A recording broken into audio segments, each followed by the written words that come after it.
How's it going, folks? So I'm back with the manga haul. Let's get right into it. I'll go ahead and start with the only Kodansha book I picked up. That, of course, is Happiness, Volume 9 by Shuzo Oshimi. And we're one volume away from the end. So imagine that. It's been such a great story. And now Okazaki is back finally. I know some people have been saying that the previous arcs have been kind of slow.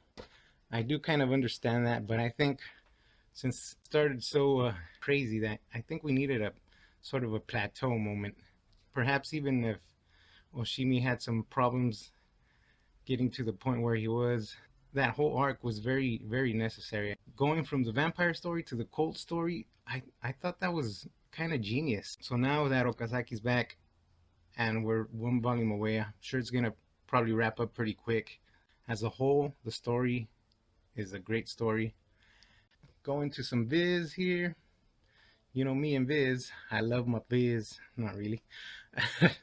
But here's volume 12 of Ultraman by Eiichi Shimizu and Tomohiro Shimoguchi. What do? They give us a whole lot of action in the story. Not only that, but we get a whole lot of history for Ultraman, or at least very important parts for Ultraman and the world, and we realize why the aliens have ended up on Earth. Sort of. They're in another dimension, right? But still. So we get a lot of things being answered, which makes me wonder if they're trying to wrap up the story or they're trying to take this in a whole new direction. If it's going to go some other direction, I guess. Now that they say that Earth is this sanctuary planet, I mean, it could go anywhere. I don't know. I guess enough of that. I picked these up at a local comic shop. It is some older graphic novels from Viz, and that would be Ogre Slayer. This is volume 1 and 2. I think this is the only collected Ogre Slayer that Viz put out. I'm not sure if they released more in sort of their anthologies or not. And these are by Keiko Zanoki, and it's interesting what it says right here about her being sort of along there with Rumiko Takahashi and being the first women or some of the first women doing shonen manga. Even though this is shonen, you could see the female influence. The whole story, even though it's about this guy, which is running around with the sword, he's sort of a secondary character almost. Each chapter being sort of self-conclusive,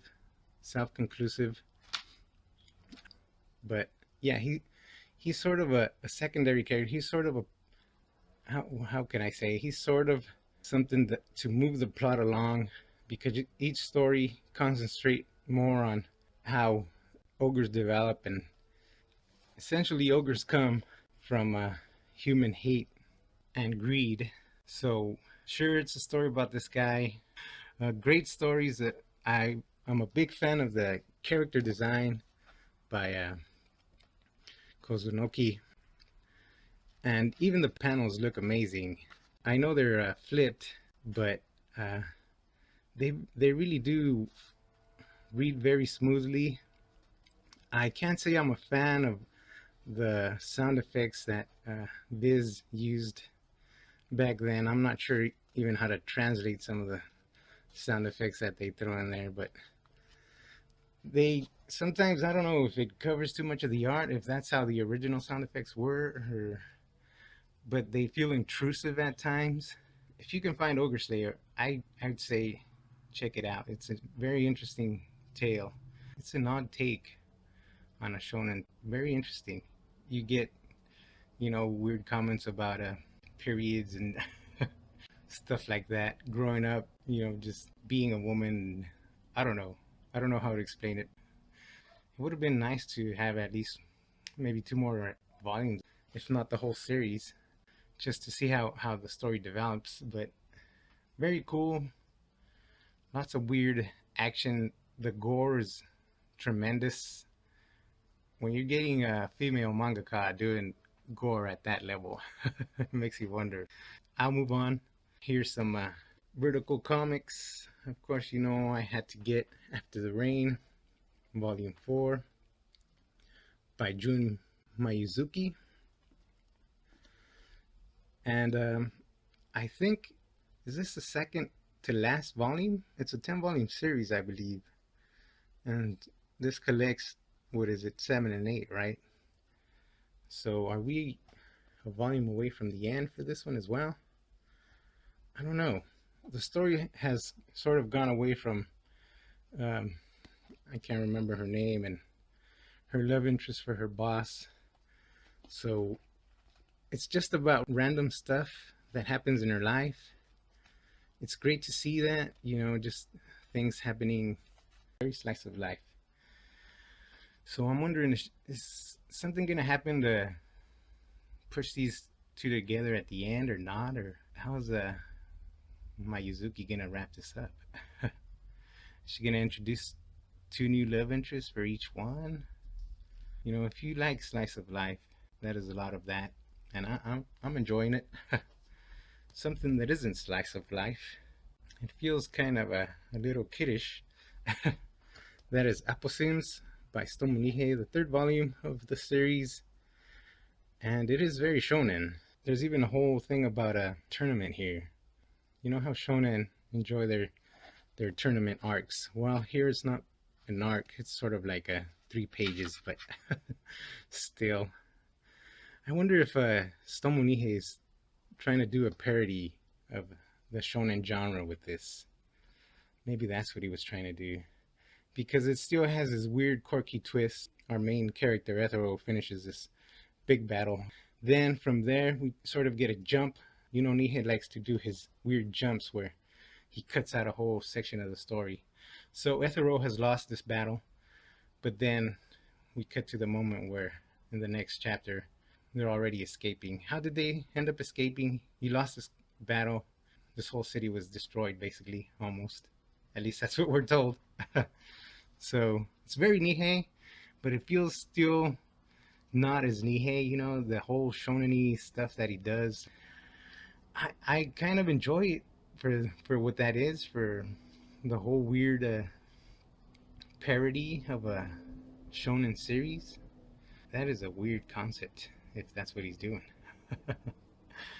I don't know what I'm talking about. Okay, let's move on. These, again, I found at a local comic shop. They are Tokyo Pop. It is a 2-volume series. It is Baby Birth, Volume 1 and 2. Story by Tsukihiro Tomita. Art by Haruhiko Mikimoto. These creators, they are very well known in the mecha genre. Mikimoto, I believe, is the guy behind Mobile Suit Gundam École du Ciel, or School in the Sky. What does it translate to? Anyways, I think he does that whole manga. And Tomita has done a lot of series like Macross and I think even some Gundam. If you've seen, or I guess read at somewhere, Macross, the whole thing about music being the ultimate weapon, that overcomes the bad guy. That's very much what this ends up being. This girl, without a care in the world, she's kind of dorky. She's kind of, who cares about everyone else? She's a skating prodigy? No, not really, right? And she ends up teaming up with this guy. All of a sudden, he's like, hey, we gotta team up and we gotta save the world. And only my music and your dance can save it. So that was weird. Mikimoto's art, if you're familiar with Macross Gundam, it's very much reminiscent of that. Sometimes his art is a little messy, because even he himself explains that, working on a page layout is not the same as working on a storyboard, which he does a lot for animated series. Then revolutionary, it is pretty much the magical girl story, where this girl has to transform and through the power of music and save the world. And with 2 volumes, it gives you all the story you need. I enjoyed it. I wasn't that surprised by it. And, I love the character design. It's very old school. These last two you've already seen. If you saw my unboxing video, that is Angulo Muerto and the seventh volume of Sarah. What can I say? Sarah. That was such a great story. I don't know if I remember saying that I read that the story was kind of open ended. It is not. This tale ends. We get a very nice conclusion to the story. And it sort of ends with the beginning of a new story. But of course, that's a totally different story. Sarah. Sarah finds her children. Some harsh, agonizing moments and moments of happiness. It was an all around great story. Now that I've heard that Otomo's work is going to get picked up in English, I wonder if they're going to finally release the whole 11 volumes or if they're going to do a 7 volume like this. Either way, if it's going to get a complete release in English. I have been rereading Akira. I'm currently on the 3rd volume. And this, in the beginning, I don't know, it feels so weird revisiting Akira. The art wasn't as great. The story time wasn't as great either. Sure, I know it's Otomo's first realized work, and Takumi Nagaya's art in Sarah is super fantastic from beginning to end. I loved it. It has its points where it reminds you of Otomo. It has points where his characters remind you a lot of what's his name, Roichi Kagami, the guy that does Sanctuary and all that. His characters look a lot like his, kind of. It's a great weird mix of in his art. You get a lot of influences. I don't know if they're influences, but I don't want to ramble on anymore. Angulo Muerto. So many great creators. I think the only one that kind of was lackluster was one story by Kanako Inuki. Was that her? Here we go. Yeah, it was this one. Yeah, this was kind of a weird story, but first, of course, Junji Ito. I don't know how many classical tales Ito has adapted. Sorry, but this was a Snow White story. I had never seen Snow White being told the way Junji Ito told it here.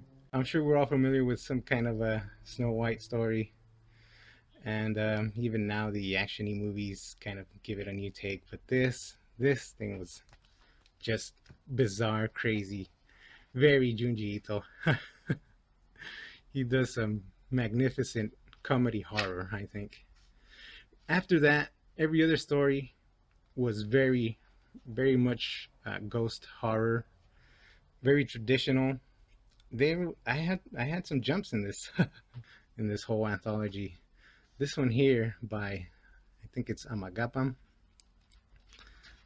which I very do much enjoy his art. I think this guy only does a lot of hentai. I don't know where you're gonna find his story unless you read hentai. But this story was cool. It's about this young girl who works at her local library, and this young guy always comes in. No, he doesn't come in. He just appears there. And the end was great. I'm not gonna spoil it for you, but the end was so grotesque and disturbing. Great stuff. I don't know, this whole anthology was so cool. I think I'm too old to say cool. Hideshi Hino has some great stories here. All very grotesque, all very, if you're like sitting around a campfire, these are kind of the stories you would tell, just to creep yourself out. Yeah, there's one. This is also by Inuki. This is a 3-parter, I think, all about housewives in this apartment building. 3 individual stories, 3 stories that just really do feel so bizarre. If you got one woman who's kind of poisoning her husband somehow, so weird and creepy. I do not regret picking that up, even though I didn't know some of the creators. Actually, one more thing before I forget.